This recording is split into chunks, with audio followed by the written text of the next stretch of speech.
Hello guys, कैसे हो सभी यूट्यूबर। स्वागत है। मैं अंशी मारवाड़ी और आज मैं थाने बनाऊँ शिव जी की शंकर की कहानी। और आ कहानी बहुत ही बढ़िया कहानी है, पुरानी कहानी है। और थी सब जने अपने वीडियो में जुड़े रहिए और कहानी की पूरी वीडियो लास्ट तक देखियो। और कहानी कड़ी लागे तो ना जरूर कमेंट में बताइयो। बहुत बहुत धन्यवाद है। एक गांव में माधव नाम का एक दूध वाला रहता था। उसके पास 2 गायें थी। वो हर सुबह अपना दूध निकालता और पूरे गांव में घूम घूम कर दूध बेचा करता था। माधव का हर रोज का नियम था कि दूध बेचने के बाद उसके पास जो भी दूध बचता था उसने माधव रास्ते में शिव जी के मंदिर में शिवलिंग पर चढ़ा देता था। उसका दोस्त राजेश हर रोज उसे ऐसा करते हुए देखता था।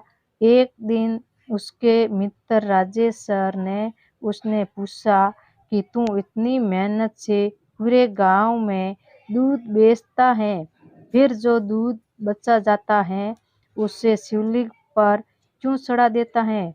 बाकी लोग तो थोड़ा सा दूध पानी में मिलाकर शिवलिंग पर चढ़ाते हैं।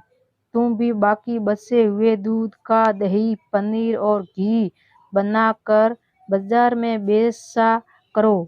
इसमें उन्हें बहुत फायदा होगा। माधव ने कहा, राजेश, मैं पूजा पाठ नहीं जानता हूँ। मैं तो भोलेनाथ बाबा की भक्ति करता हूँ। मैं अनाथ हूँ और इन्हें अपना पिता मानता हूँ, इसलिए इन्हें दूध चढ़ाकर इसकी सेवा करता हूँ। भोलेनाथ की दया से मेरी गुजर बसर अच्छे से हो जाती है। राजेश उससे बहुत समझाता है, लेकिन वो नहीं मानता और हर दिन बचा हुआ दूध शिवलिंग पर चढ़ा देता है। एक दिन वो शिवलिंग पर दूध चढ़ा रहा था, तभी मंदिर के पुजारी ने कहा, बेटा, हर दिन तू महादेव का अभिषेक दूध से करता है। तेरी क्या मनोकामना है जिसके लिए तू ये सब कर रहा है? माधव ने कहा, मुझे भोलेनाथ से कुछ नहीं चाहिए। मैं पूजा पाठ तो मैंने कुछ लोगों की पानी में दूध मिलाकर चढ़ाते देखा, तो मुझे लगा कि भोलेनाथ पानी मिलाकर दूध पीकर कमजोर ना हो जाए, इसलिए मैं इन्हें शुद्ध दूध चढ़ा देता हूँ। ये सुनकर पुजारी बाबा हंसने लगे। वो महादेव ने भोलेपन और उसकी अनोखी भक्ति से बहुत हैरान थे। एक दिन गांव में बहुत बारिश हो रही थी। माधव गांव में बारिश के कारण दूध बेचने नहीं जा पाया। उसका सारा दूध लेकर मंदिर पहुंच गया। वो पुजारी बाबा ने उसे रोका और कहा, बेटा, इतना दूध चढ़ाएगा तो सारा दूध पानी की तरह बह जाएगा। तब महादेव ने कहा, बाबा, यह तो मेरी रोज का नियम है, मैं इसे कैसे छोड़ सकता हूँ? मैं दूध घर वापस नहीं ले जा सकता हूँ। तब पुजारी बाबा ने कहा, तब तुम सारे दूध की खीर बनाकर भोले बाबा की भोग लगाओ और खीर सारे गांव में बांट दो। इससे तुझे बहुत पुण्य मिलेगा। माधव को पुजारी की बात अच्छी लगी है। वह गांव से खीर बनाने का सामान ले आया। मंदिर में सारे दूध की खीर बनाई। उसने भोलेनाथ का अभिषेक खीर से किया और सारे गांव में खीर बांट दी। उसके बाद से माधव ने एक नियम बनाया। वो हर रोज बचा दूध शिवलिंग पर चढ़ा देता था और उन्हें न एक बार दूध नहीं बेचता था। वो उस दिन सारे दूध की खीर बनाकर भगवान को उसका भोग लगाकर गांव में बांट देता था। इधर कैलाश पर्वत पर भगवान भोलेनाथ बांट देता था। इधर कैलाश पर्वत पर भगवान ने यह सारी बात माँ पार्वती की बताई। तब पार्वती जी कहा, आपका भगवत कभी आपकी पूजा नहीं करता और ना ही कभी आपका नाम लेता है। केवल दूध और खीर से अभिषेक करने से ही आप उसने कैसे प्रसन्न हो गए। भगवान भोलेनाथ ने कहा कि पार्वती, उसकी निरंतर भक्ति ने मेरा मन जीत लिया है।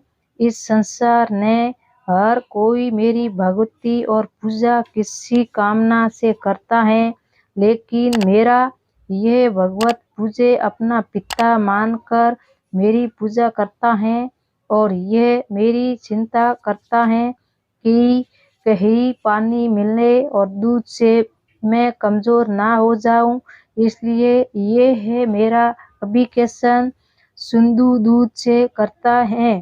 पार्वती ने कहा, महाराज, तब हमें इसकी परीक्षा लेनी चाहिए। भगवत की परीक्षा लेने के लिए भगवान शिव और माँ पार्वती ने सेठ सेठनी का रूप लिया और महादेव के घर पहुंच गए। भगवान शिव ने महादेव से कहा, दूध दुगले दाम पर ही खरीद लेंगी और दूध बेचने के लिए तुम्हें पूरे गांव में भगवान भी नहीं पड़ेगा। हमारे नौकर नहीं से दूध ले जाएगी और यही तुम्हें उसका मूल्य दे देगो। यह सुनकर माधव ने कहा, ठीक है सेठ जी, लेकिन मैं तुम्हें सारा दूध नहीं दे सकता हूँ। मेरी गाय जितना दूध देगी उसने से थोड़ा दूध मैं भोलेनाथ के अभिषेक के लिए रखूंगा, बाकी आप चाहे वो खरीद सकते हैं। तब पार्वती जी ने कहा, हमें तो बहुत सारा दूध चाहिए, इसलिए सारा दूध दे दो। भले ही दाम 4 गुना ले लो। माधव बोला, नहीं, मैं अपने भोलेनाथ को भूखा नहीं रख सकता हूँ। तुम्हें दूध लेना है तो नहीं तो चले जाओ। ये सुनकर सेठ जी वहां से चल गए और कुछ दूर जाकर महाराणा और महारानी का वेश बनाकर बैठ गए। माधव जब सारे गांव में दूध बेचकर मंदिर जा रहा था, तब उसे किसी के रोने की आवाज सुनाई दी। वो उसके पास गया तो देखा महारानी बैठी रो रही थी। जब माधव ने रोने का कारण पूछा तो उन्हें बताया कि मैं और मेरे पति कई दिनों से भूखे हैं। माधव ने अपना सारा दूध उनको दे दिया। इन्होंने सारा दूध पी लिया। उसके बाद महाराणी ने पूछा, भाई तुम ये दूध लेकर कहाँ जा रहे थे? तब माधव ने मंदिर में अभिषेक की बात बताई। महाराणी ने कहा कि तुमने अपना नियम क्यों तोड़ दिया? तब माधव ने कहा, भगवान भोलेनाथ मेरे पिता हैं, आपके भी उन्हीं की संतान हैं। एक पिता स्वास्थ्य भूखा रह सकते हैं, लेकिन अपनी संतान की भूखा नहीं रख सकते हैं। भगवान शिव का क्रोध में सह लूंगा। तभी उसकी रूप में प्रकट हो गए। महादेव की देखकर महादेव उनके चरणों में गिर पड़ा। महादेव ने कहा कि मैं तुम्हारी सच्ची भक्ति से बहुत प्रसन्न है, मुझे से कोई वरदान मांगो। महादेव बोला, प्रभु मुझे कुछ नहीं चाहिए, मैं तो केवल आपके चरणों में रहना चाहता हूँ, बस अपनी भगवत मुझे दे दीजिए। भगवान शिव ने कहा, तुम इस संसार में रहकर मेरी भक्ति करते रहोगे और मरने पर तुम्हें मोक्ष की प्राप्ति होगी। ये कहकर भगवान शिव और माता पार्वती अंतर्ध्यान हो गए। तो भाइयों और बहनों वीडियो थाने केड़ो लागे जरूर कमेंट में बताइयो। वीडियो ने आगे आगे शेयर करियो और सब्सक्राइब करियो जरूर जरूर। नहीं करियो है सब्सक्राइब तो सब्सक्राइब कर लीजियो और लाइक करियो वीडियो ने और ज्यादा से ज्यादा शेयर करो।